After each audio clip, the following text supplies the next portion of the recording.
Well,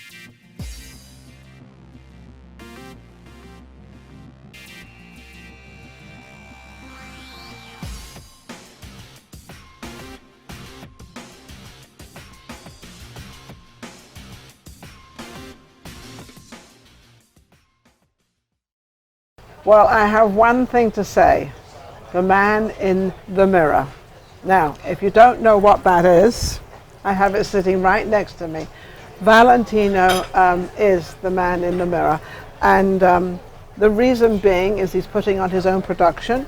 But more than that, he actually spent 17 years with the real Michael Jackson. I mean, that has to be incredible. Can you imagine? I can't imagine, but you obviously imagine because you did it. Traveling with Michael for 17 years because he was always on the go. He was always performing somewhere, always doing something. Yes, it was quite a ride. It was quite a journey. You know, we had to always be prepared. That was pretty much the order of the day, because whatever project or assignment that came, I had to be ready. Is that what he wanted to? Is that was kind of what your role was? Always be ready. Correct. Yes, and that was what his thing was. Because as a body double and decoy, I needed to stand in and be ready. Yes, to take over at any time. Now, not only was Valentino his sort of duplicate, because that's what I'm going to call it, but he was also you performed when Michael Jackson couldn't turn up for something, and you would actually be the Michael Jackson. Right. So there was occasions, especially in charitable situations, when he wasn't available because his schedule was just, I mean, he was only one person. Yes. Well, now he's two people. Yeah. He's double. For instance, with Make-A-Wish and various organizations, because in situations where it would be a terminally ill child, they may not have a week or 2 weeks or a month based on their condition. On their condition, and so you would rush in for Michael because he might be busy performing, because he was always performing. And what would happen is, in many cases, it would, for instance, Make-A-Wish, a lot of times the terminally ill children, their wish would be to meet him. To meet him. So I would never deceive them, though. I would never say to them that I was he. I would let them kind of have the experience for the purity of its intent. Of its intent. And some of them survived long-term, longer, and their parents would then tell them. From my understanding, many of them unfortunately did not. So the kind of wish was fulfilled. Was fulfilled, but no lies were told, and no, on anybody's side. But at the same time, if Michael couldn't be there and the child did not have that long, it was a wish that the child could actually live with, and this was a wish they wanted, and they got what they wanted. And one of the most fulfilling and memorable, and the most memorable performance was when I was in Sweden. Did the Queen at that time. Her charity of choice was the Children's Cancer Hospital, and every year she would do a live telethon that went for about 5 million people. It was televised for 5 million in Europe. Wow, 5 million people. And then about 5,000 in attendance. And I performed because Sony Music Sweden contacted me, and Michael could not be there.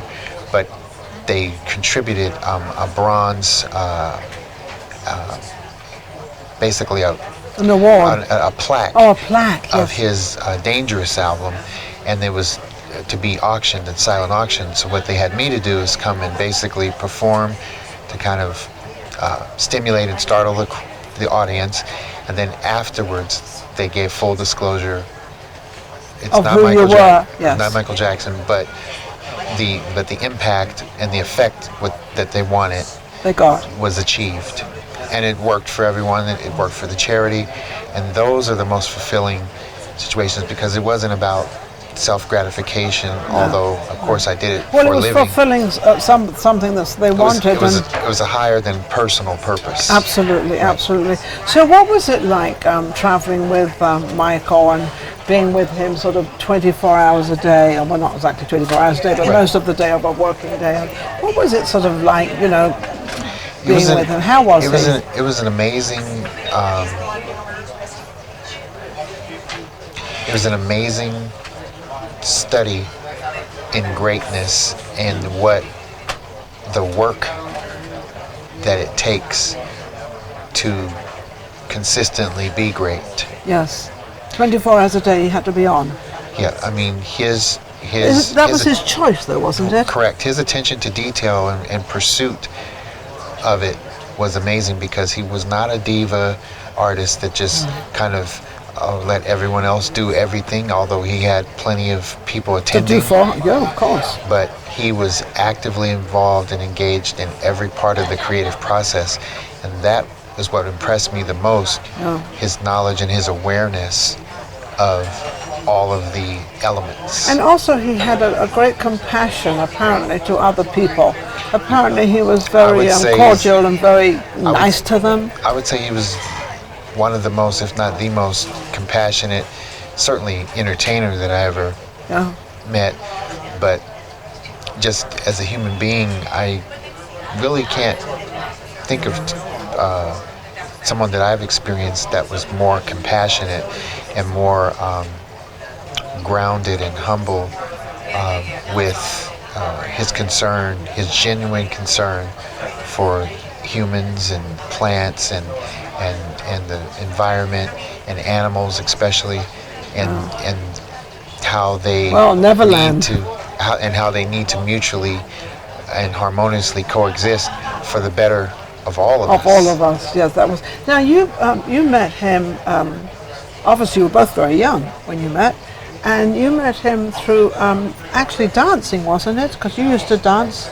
Yeah, well, it wasn't directly from dance, but that kind of connected it. Correct. Because you could actually do the same steps that he could do. Not everybody can do them, and I'm one of them. Yeah. but not that I've really tried, you know. Yeah.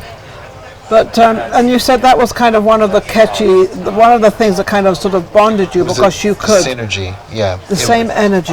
Yeah, this the synergy of because a lot of his performances is heavily influenced by street dance. Yes. So he's a natural dancer. Michael was not someone that went to Juilliard or any of the great performing arts schools.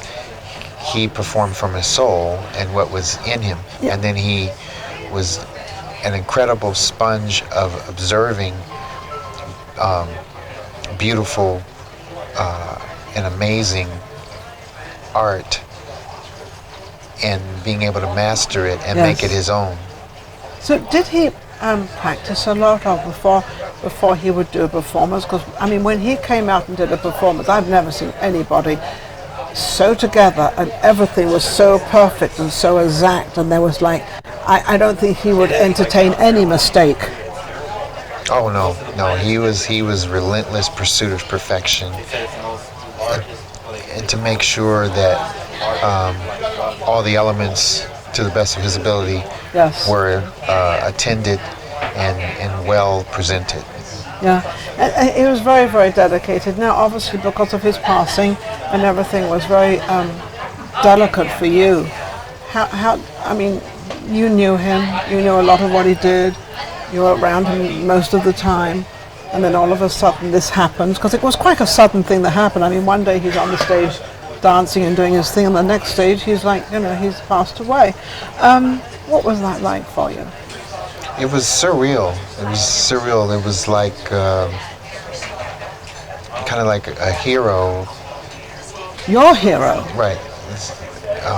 Gone, and he inspired, of course, hundreds of millions of people throughout the world. So I don't say it from a selfish place, but it was definitely like a hero had left, and for me, it left an artistic void, and until recently, I had no intention of even returning to the stage. It was only at the behest of many people around me that said that they felt that I would portray the most honoring tribute in my performance because of my history. Your history with him, because you actually know one-on-one what he did, what he didn't do, how he did it, even in his everyday life. I'm sure you experienced a lot of that, even off stage, never mind on stage. And that's why when I perform, we really endeavor to not mimic him. No. We intentionally don't replicate any of his exact wardrobe or costume choices. So that means you're still being you. Correct, and we're taking inspiration from him. Correct. Now you have a performance coming up. You have not an event just yet, but you have put The Man in the Mirror, a sort of a stage performance that you kind of got it together, and he's ready to move on it. So bookings, hello, get those bookings, and it's not Michael Jackson coming back. It's just giving him the presence. Correct. We try to project and present the essence and the feeling of him, of his presence. Yes. I know, there's someone, that's okay. It's okay. Your voice is louder than their voice, that's for sure. Yeah. So we really endeavor to honor his creativity, his visionary prowess, and to honor that. You can't mimic it, you have to be inspired by it and pay homage to it. You're so right. You can't. I don't think anybody can mimic anybody. Right. It's like someone trying to mimic me. I mean, good luck. Right. I mean, it's about paying homage to. It's paying homage and getting as close and having the respect for that person that you're sort of doing. Well, here's the thing about Michael. One of the things the main thing that separated him, he never followed the followers. Good for him. I agree with that.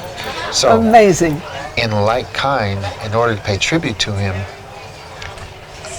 we endeavor to approach the tribute with the same type of like mimicking vision, him.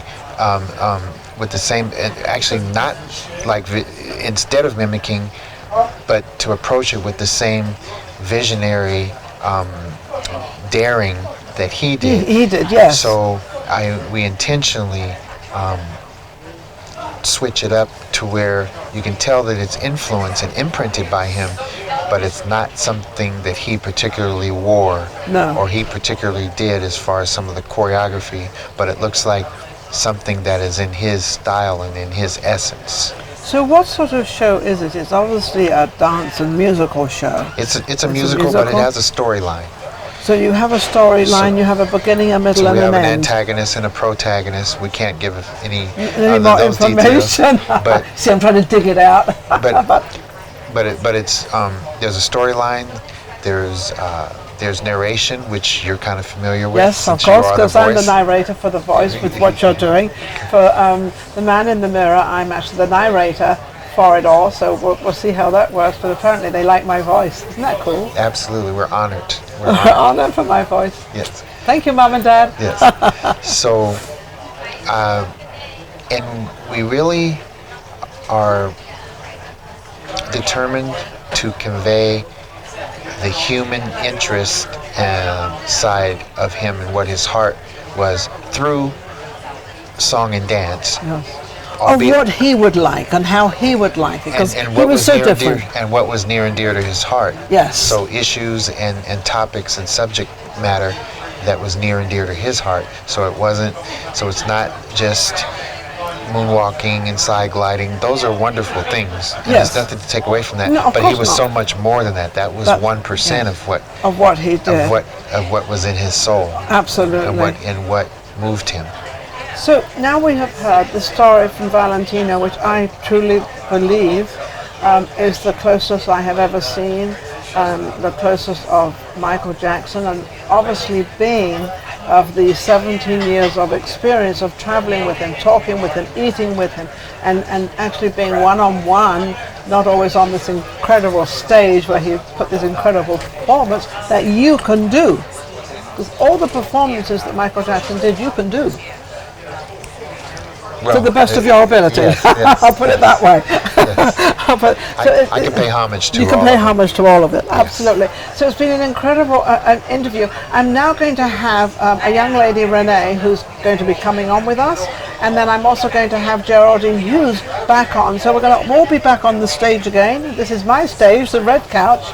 See, everybody has a stage wherever it may be, and this is mine at the Peppermill. And we're going to be right back with Valentino, Geraldine, and Renee. We'll be right back.